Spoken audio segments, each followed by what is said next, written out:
pretty close to the middle. But I'm going to do 60-11 on this side, and I'll do 70-18 on this side.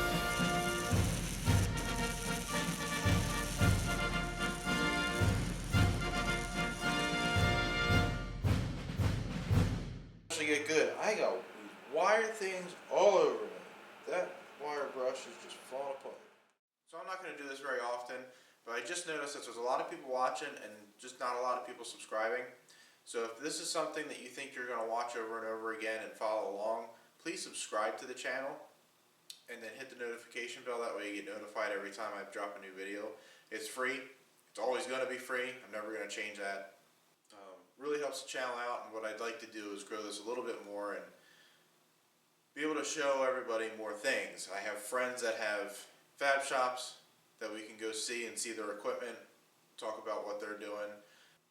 I can explain to you some process between pipe welding, bridge welding, structural, all that stuff. So there's a lot of things that I have in my brain that I want to do. I just, without the support behind it, I can't warrant the expense. Today I'm going to show you guys about fillet weld.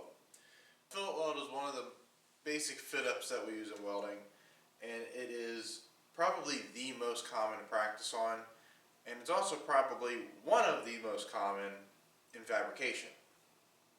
So I'm going to go over how to fit that up, what it looks like welding, and kind of the technique to do it. I have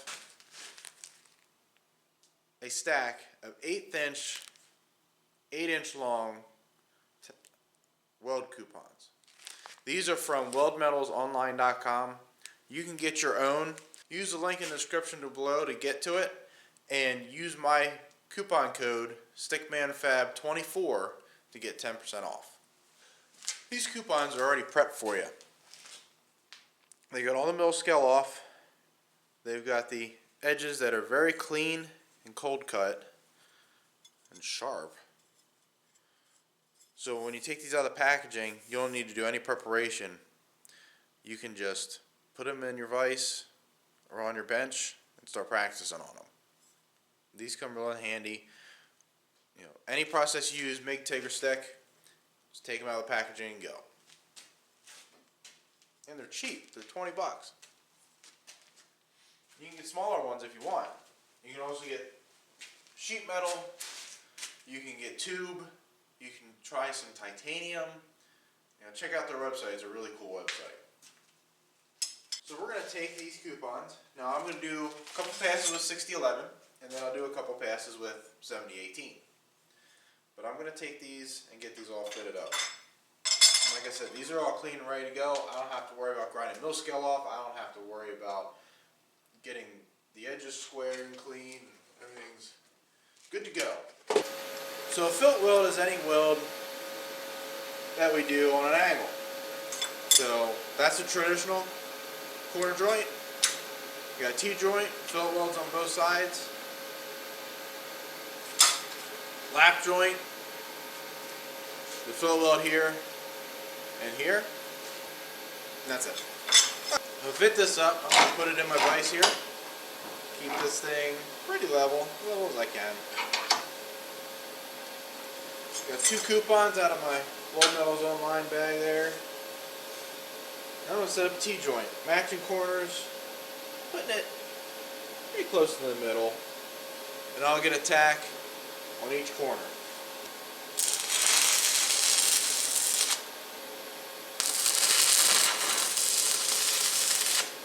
I got this thing leaning a little bit this way, so I'm going to spin it around. And I'm going to do the weld on this side first. Because what will happen is as I do this weld here, it's going to pull this up straight turn. And when we weld this,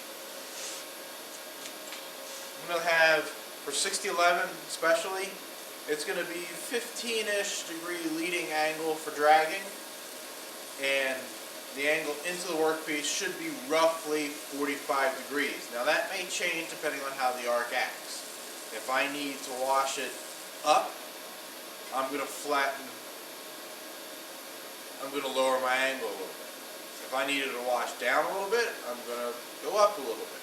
And you might see me move around some, but For the most part, for the first pass, it's going to be like a 45-degree angle. So when you start stacking passes like this, your bottom pass is going to be basically half of a half.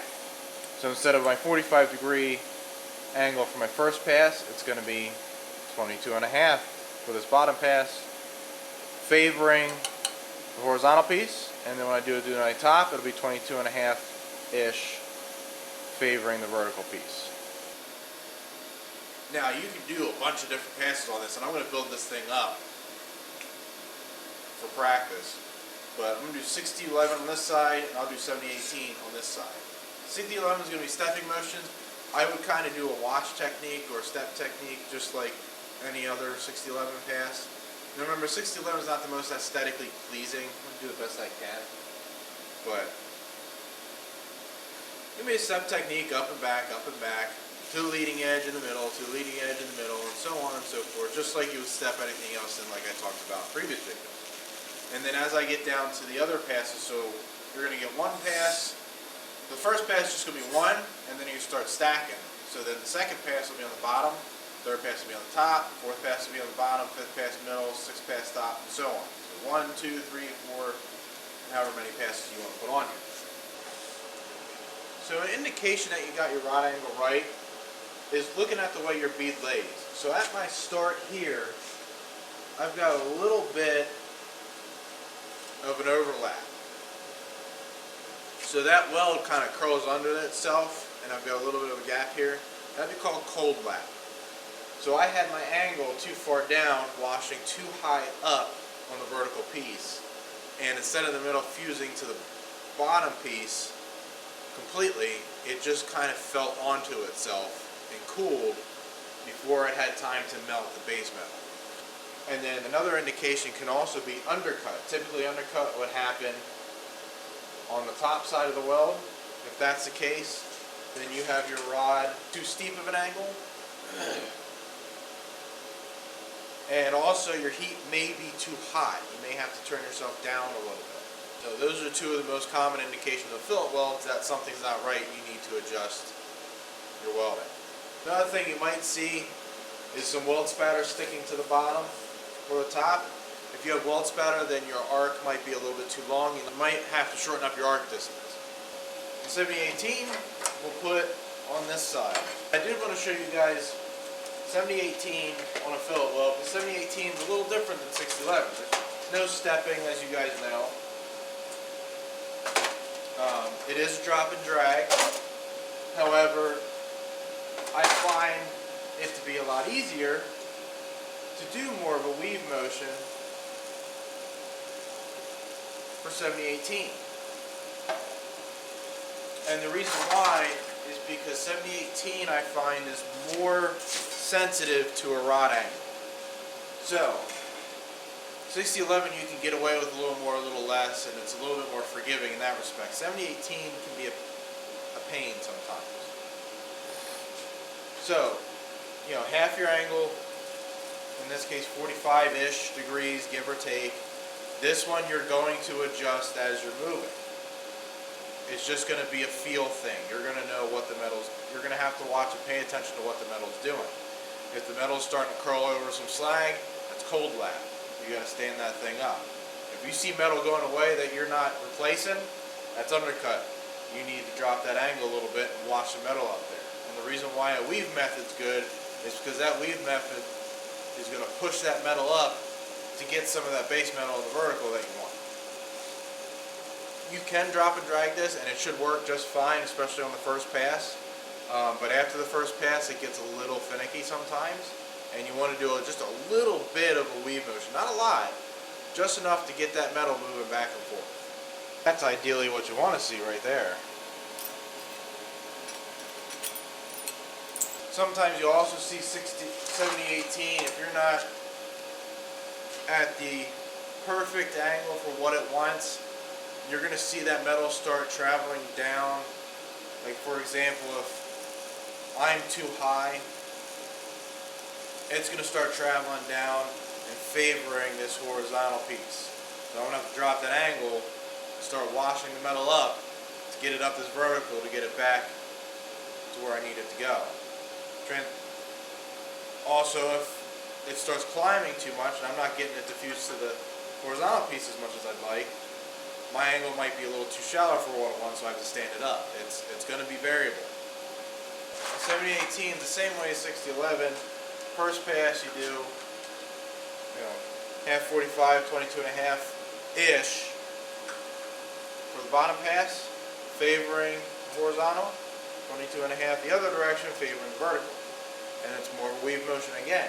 Now when you stack these 6011 or 7018, when you stack these, you want to focus the center of your rod at the bottom edge of your first weld. So you want half of the weld on the first weld and half of the weld on the bottom piece. Hot pass will cover the other half and you'll have this nice flat fillet weld to show off. Fillet welds are one of the most fun welds that you can practice on, because you can practice endlessly building up and building up and building up, and you eventually get good. I got wire things all over me. That wire brush is just falling apart. Anyways, if you have any questions about what you're doing or what you're practicing on, please feel free. Shoot me an email, stickmanfab@gmail.com. Ow! Yeah. stickmanfab@gmail.com. I'm on Instagram, stick_man_fab. Facebook, stickman fabrication. And of course, the YouTube that you're watching. I will not be putting any videos up next week because of Christmas and New Year's. I'll be taking some time off. There might be something that I do in the shop that I'll put up, but other than that, I'll catch up with you guys the second weekend in January. Have a Merry Christmas. Hopefully some of you guys get new welders or equipment that you can play with. So Merry Christmas, Happy New Year. I will see all of you next time.